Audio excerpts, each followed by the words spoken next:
My name is Dr Kigamwa. I'm a consultant psychiatrist and a senior lecturer at the University of Nairobi's School of Medicine.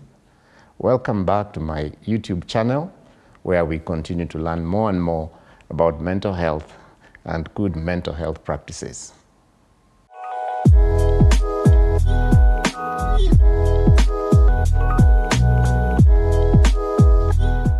So there are many misconceptions about mental health, but the most common and prevalent misconception is that mental illness is due to people being either lazy or bringing it upon themselves, or they are devil-possessed, or they are evil spirits in operation.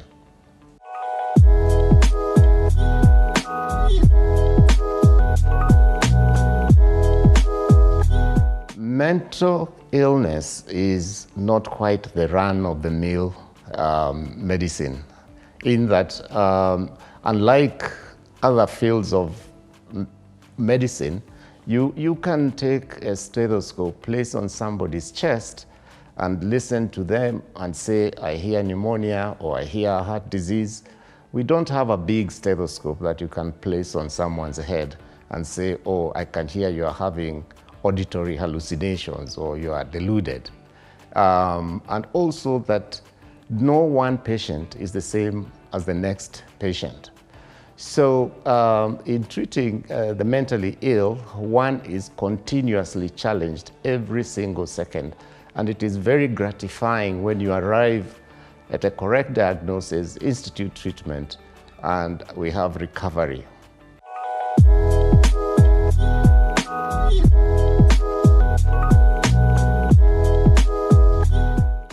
The one thing that I wish people understood about mental health and mental illness is that it's not something that one wills upon themselves.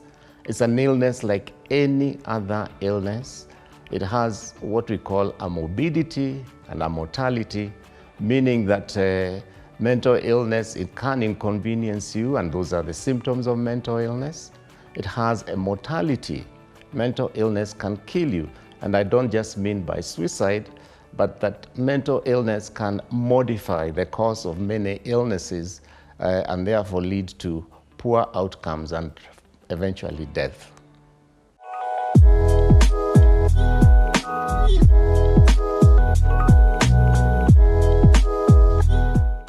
This brings us again to the question of self-care.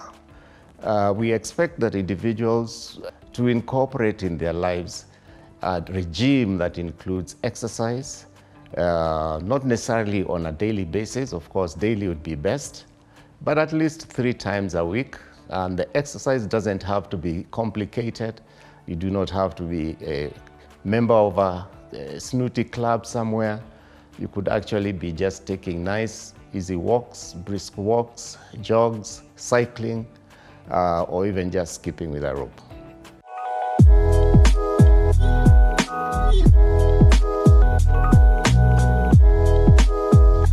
The most important thing is to remember not to have too much expressed emotion. Too much expressed emotion is referring to the over-involvement and enmeshment that family members have with their mentally ill in trying to micromanage them, to protect them, to take away responsibilities from these individuals. So we must avoid that and allow the individuals to be individuals, even as they continue to battle mental illness.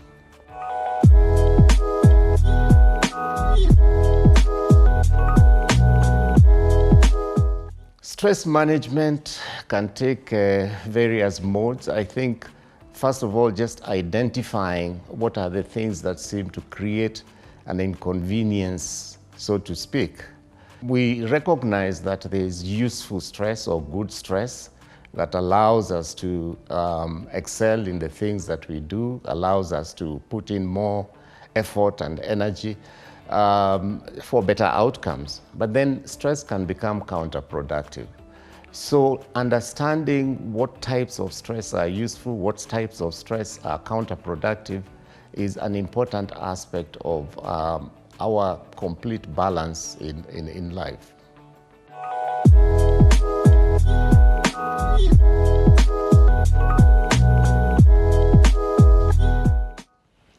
That there is no one fit for everyone, that in therapy it's a very personal two-way interaction, and quite often I do advise patients to try one therapist, and if they do not seem to be connected, if they do not seem to resonate with one another, they are at liberty to move to the next therapist. You do not owe anyone an allegiance where therapy is concerned. It must be a therapeutic relationship that you are comfortable with, that you identify with, that you resonate with. Thank you for watching this episode of our YouTube videos that help to educate people in creating more awareness and more enlightenment that eventually we hope will contribute to your mental well-being.